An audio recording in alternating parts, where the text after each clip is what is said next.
ఆయనను చూస్తే చాలు వెంటనే ప్రేక్షకులు భళ్ళుమని నవ్వేయడం ఖాయం.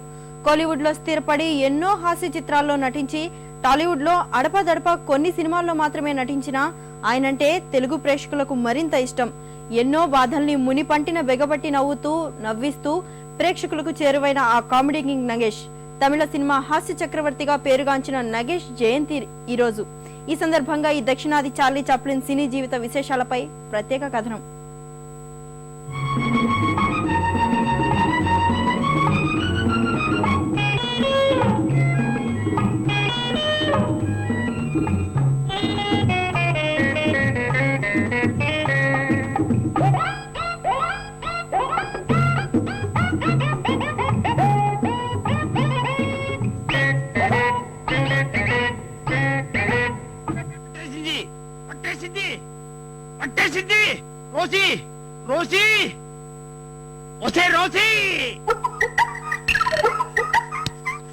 నాకు తెలుసు నువ్వే వస్తావని. నిన్ను మగ్గబట్టి నా పెళ్ళాన్ని చిట్టొచ్చని దాని పేరు నీకు పెట్టారు. అప్పటించి ఇదే కన్ఫ్యూషన్.